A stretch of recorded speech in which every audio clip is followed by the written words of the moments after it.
అందరికీ శరణార్థులు. నేడు కర్ణాటక సాంస్కృతిక నాయకుడు, కల్చరల్ లీడర్ మరియు విశ్వగురు అని పిలువబడేటువంటి 12వ శతాబ్దపు సాంస్కృతిక రంగంలో విశేషమైనటువంటి మార్పులు తెచ్చి సంఘ సంస్కర్తగా పేరొంది శరణ సాహిత్యానికి, వచన సాహిత్యంలో అద్భుతాలను సృష్టించి సమాజంలో మార్పును తీసుకుని వచ్చి కొత్తగా అందరూ సమానమే అనేటువంటి ఒక లింగాయత ధర్మాన్ని స్థాపించినటువంటి గొప్ప నాయకుడు బసవేశ్వరుడు. అతన్ని బసవన్న అని పిలుస్తారు కర్ణాటకలో. మరి ఏం చేశాడు ఈ బసవన్న? 12వ శతాబ్దంలో అగ్రవర్ణ బ్రాహ్మణ కులంలో పుట్టినటువంటి బసవేశ్వరుడు చిన్నతనం నుంచే విప్లవ భావాలు కలిగిన వ్యక్తి.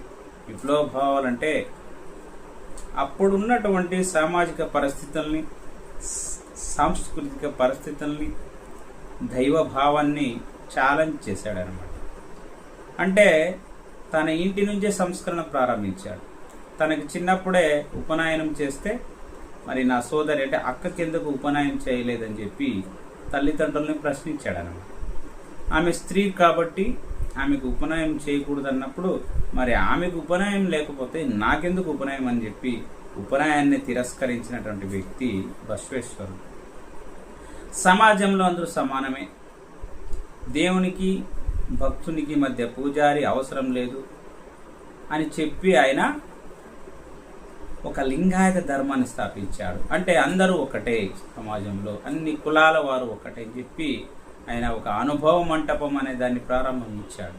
ఆ అనుభవ మంటపంలో అందరూ కూర్చుంటారు. అందులో అన్ని కులాల వారికి సమానమైనటువంటి ప్రాధాన్యత ఇచ్చాడు. ఆ రోజుల్లో పురోహితులు బ్రాహ్మణుల యొక్క ఆ మూఢత్వాన్ని నిరసిస్తూ ఆయన అణగారిన వర్గాలకి ప్రాధాన్యత ఇచ్చాడు. ఆయన చెప్పినటువంటి ఒక మాట కాయకవే కైలాసం అంటాడు ఆయన.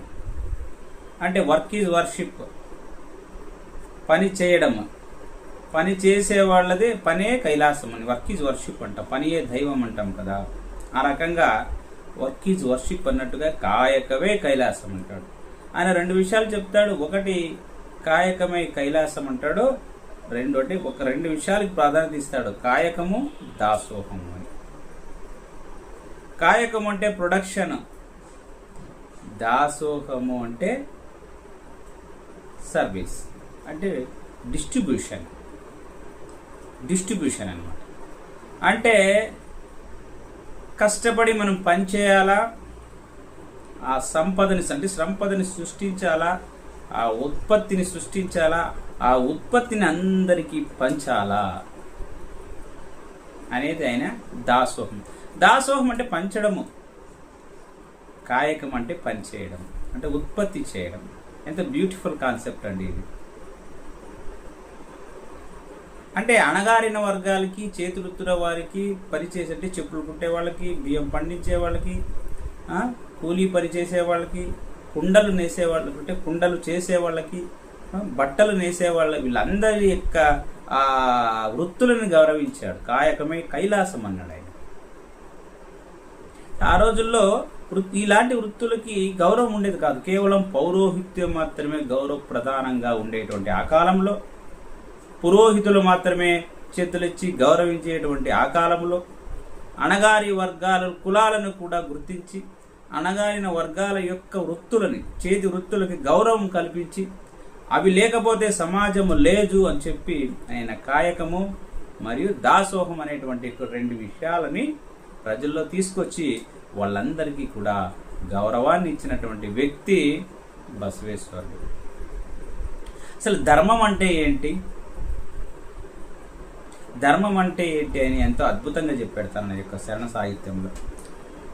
దయవిల్లద ధర్మవు అది యావదయ్య, దయయే ధర్మಕ್ಕೆ మూల అంటాడు ఆయన. అంటే దయలేని ధర్మం అదేమి ధర్మము? ధర్మం అంటే అదొక మతం. అంటే ఏ మతంలోనైనా దయయే మూలము అంటాడు ఆయన. సర్వ మానవ కోటికి మనం దయతో ఉండాలి. దయలేనిటువంటి ఆ మతం, దయలేనటువంటి ఆ సమాజము, దయలేనటువంటి ధర్మం, అది ఎలాంటి ధర్మమయ్యా? ఒక మనిషిని మనిషిగా చూడనటువంటి మతం మతమేనా అని ప్రశ్నిస్తాడు ఆయన. కనుక ఆయన ధర్మానికి మతానికి మూలం ఏదంటే దయ. ధర్మానికి మూలం దయనే. సాటి మానవుని గౌరవించని వాళ్ళు, సాటి మానవుని దయతో చూడలేని వాళ్ళు, సాటి మానవునికి గౌరవం ఇవ్వని అంటే అలాంటి మతం మనకు అక్కర్లేదని ఆయన లింగాయత మతాన్ని స్థాపించాడు. లింగ పూజని చేయమంటాడు. తన చేతిలోనే లింగాన్ని పెట్టుకొని ఆయన లింగానుష్ఠానం చేస్తాడనమాట. అంటే లింగాన్ని ధరించిన వాళ్ళు ఎవరైనా, మాదిగలైనా, మాలలైనా, కురువలైనా, ఈడిగలైనా, కుమ్మరులైనా, కమ్మరులైనా, ఎవరైనా లింగాయత ధర్మాన్ని పాటించేవాళ్ళు, లింగాన్ని పూజించేవాళ్ళు ఒక్కటే సమానం. వాళ్ళందరూ లింగాయతులుగా గుర్తించారు. అందుకనే దేవుడు ఒక్కడే, ఆయన శివుడు. అది లింగ రూపంలో చూసుకుంటాడు ఆయన. ఆ రకంగా బసవేశ్వరుడు ఆ కాలంలోనే అనుభవ మంటపం అనేది ప్రారంభించాడు. అంటే ఈ రోజుల్లో మనం పార్లమెంట్ అంటాం కదా, పార్లమెంట్. అనుభవ మంటపం అంటే ఏంటంటే అక్కడ అందరూ కూర్చొని, అన్ని కులాల వారు కూర్చొని వాళ్ళ యొక్క సమస్యల్ని చర్చించేవాళ్ళు, అనేక విషయాలను చర్చించేవాళ్ళు. దేవుడు గురించి, ఆత్మ గురించి, పరమాత్మ గురించి, భక్తి గురించి, పూజల గురించి, మనిషి ఎలా బతకాలి, మానవ హక్కుల గురించి చెప్పాడు ఆయన. మానవ హక్కుల గురించి చెప్పాడు ఆయన. ప్రతి మనిషికి కూడా గ్యారెంటీలు అంటాం కదా, హక్కులు, ఫండమెంటల్ రైట్స్ అంటాం కదా, మూలభూత సౌకర్యాల గురించి ఆ రోజు ఆయన వివరించాడు. ఏంటంటే అన్న, ఔషధ, అరివు, జ్ఞానం. అంటే దాన్ని అరివుని మనం జ్ఞానం అంటాం కన్నడలో. అన్నం కావాలి ప్రతి మనిషికి, అలాగే ఔషధము కావాలి, అరివు కావాలి, అరివు జ్ఞానము కావాలి. ఫండమెంటల్ రైట్స్ చెప్పాడు ఆయన. అంటే మంచి ఇల్లు, ఉండడానికి ఒక ఇల్లు, శరీరానికి మంచి ఆహారము, రోగం వస్తే కొన్ని ఔషధాలు, దాంతోపాటు జ్ఞానము కావాలి. ఈ ఫండమెంటల్ బేసిక్స్ అనమాట. ఆ రోజుల్లో చెప్పాడు ఆయన మూలభూత సౌకర్యాల గురించి. అంటే కేవలము ఆహారము, ఇల్లు, వైద్యమే కాకుండా అరివు, ప్రతి మనిషికి జ్ఞానము కావాలి, ప్రతి మనిషికి జ్ఞానం కావాలి అని చెప్పాడు ఆయన. అరివు అంటాం మనం, నాలెడ్జ్, జ్ఞానం. అది ఎలాంటి జ్ఞానము అంటే ఈ ప్రాపంచికాన్ని మనం అర్థం చేసుకునేటువంటి జ్ఞానం, దైవ జ్ఞానము. మన సమస్యలకి ఏంటి పరిష్కారము, అసలు మనిషి ఎక్కడి నుంచి వస్తాడో, మనిషి ఎక్కడికి వెళ్తాడు, మధ్యలో ఈ పూజారులు ఎవరు, వాళ్ళ మాట మనం ఎందుకు వినాలా? దైవానికి అంటే దైవానికి భక్తునికి మధ్య ఎవరు అక్కర్లేదు, నీకు లింగ పూజ చాలు అంటాడు ఆయన. అంటే ఆ రోజుల్లో పురోహితుల యొక్క ఆడంబరాలు, వాళ్ళు చెప్పే మంత్రాలు, వాళ్ళ యొక్క పూజా విధానాలు చాలా కాస్ట్లీగా ఉండేవి. అది శూద్రులకు అందుబాటులో ఉండేది కాదు. అందుకనే ఆయన సరళమైనటువంటి జీవితాన్ని ప్రజలకి ఉద్బోధించాడు. అన్న, అరివు, ఆశ్రయ, ఔషధ అని చెప్తాడు ఆయన. అన్న, ఆశ్రయ, ఔషధ, Arivu, fundamental basics, fundamental rights అనమాట. అన్న ఆహారము, అరివు జ్ఞానము, ఔషధ వైద్యం మందులు, ఆశ్రయ అంటే ఇల్లు. ఇవన్నీ ప్రతి మనిషికి సమకూర్చవలసినటువంటి బాధ్యత రాజుదే. ఆ రోజుల్లో ప్రభుత్వం అని చెప్పేసి ఆయన అనుభవ మంటపంలో కూర్చొని వీటిని చేశాడన్నమాట. ఆ రోజుల్లోనే ఆయన సమసమాజ స్థాపన కోసం పాటుపడినాడు. ఆయన సమాజంలో అందరూ సమానంగా ఉండాలి, కులరహిత సమాజం కావాలి. కులరహిత సమాజం కావాలి అంటే మొట్టమొదట అన్ని కులాలలో వివాహ సంబంధాలు పెంచుకోవాలి అని చెప్పేసి ఆయన ప్రాక్టికల్గా చేసేదానికి ప్రయత్నం చేస్తాడు. ఒక బ్రాహ్మణ అమ్మాయికి ఒక శూద్ర అబ్బాయికి ఆయన వివాహం చేస్తాడు. ఒక అగ్రవర్ణ బ్రాహ్మణ అమ్మాయికి ఒక శూద్ర అబ్బాయికి పెళ్లి జరిగితే ఆ రోజుల్లో ఉన్నటువంటి కొంతమంది మతాంధకులు, మనువాదులు ఏం చేస్తారంటే ఆ కొత్తగా పెళ్లి చేసుకున్న ఆ జంటని చంపేస్తారు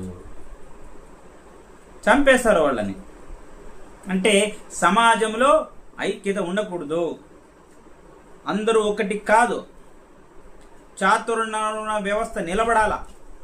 బ్రాహ్మణులు, శూద్రులు, వైశ్యులు, క్షత్రియులు అంటే ఇది ఉంది కదా, ర్యాడర్ టైప్ ఆఫ్ సొసైటీ.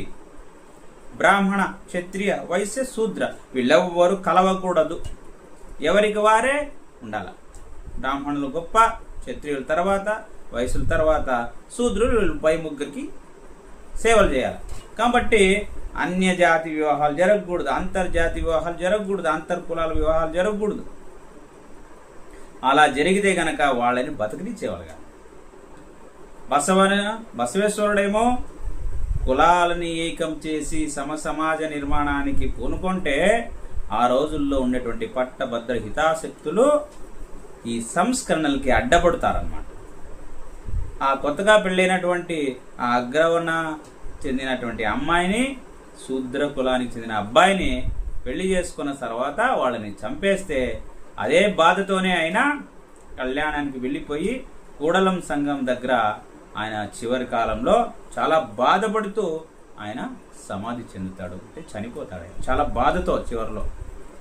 అంటే సమసమాజాన్ని స్థాపించడానికి పోయిన ప్రతి ఒక్కరికి ఇదే పరిస్థితి.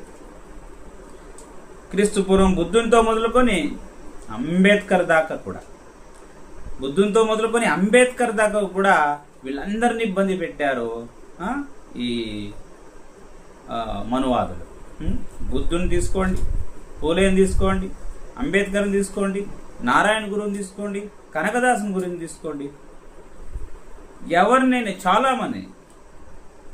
అంటే సమాజంలో ఒకటి కాకూడదు, మనమంతా హిందువులము బంధువులం అంటారు. కానీ ఒకటి చేసేదానికి పోతే అడ్డుపడతారు. ఒకటి కాదు, ఎందుకు వాళ్ళ రైట్స్ పోతాయి, వాళ్ళ గొప్పతనం పోతుంది, మేము మేల్ జాతి వాళ్ళంగా అనేటువంటి ఆ బిరుదు వెళ్ళిపోతుంది. వాళ్ళు ఎట్టా సమానం అవుతావు నువ్వు నేను అని వాళ్ళలో మనసుల్లో ఉంటుంది అనమాట. దాన్ని మనవాదం అంటారు. ఆ రకంగా ఈరోజు కర్ణాటకలో ఒక లింగాయత్ మతాన్ని స్థాపించి అందరూ సమానులైనటువంటి భావన కలిగించి తన శాయశక్తిలా మనుషులందరినీ కూడా ఏకం చేసేదానికి ప్రయత్నం చేసినటువంటి వాడు బసవేశ్వరుడు ఆయన. అందుకనే ఈరోజు ప్రతి ఇంట్లో కూడా బసవేశ్వరుని ఫోటో ఉంటుంది వాళ్ళలో. వాళ్ళు ఈరోజు కర్ణాటకలో ఆయన్ని కల్చరల్ లీడర్గా గుర్తించే ప్రభుత్వం గౌరవిస్తుంది. కనుక ఇలాంటి సమయంలో మనం బహుజనులంతా కూడా బసవేశ్వరుని యొక్క గొప్పతనాన్ని తెలుసుకోవాలి, ఆయన యొక్క వచనాలని చదవాలి, ఆయన యొక్క ఆదర్శాలని పాలించాలి, ఆ ఆదర్శాలని పాటించాలి. అప్పుడే భారతదేశం ఐక్యంగా ఉండడానికి ఒక ప్రయత్నం జరుగుతుంది. లేకపోతే భారతదేశంలో కులాల వారీగా విడిపోతే సమాజం ఎప్పుడు ఒక్కటి కాదు. ఈరోజు మరి ఇలా మన బసవేశ్వరుని యొక్క జయంతి సందర్భంగా బహుజనులందరూ కూడా సమాజ నిర్మాణం కోసం పాటుపడాలని తెలియజేసుకుంటున్నారు.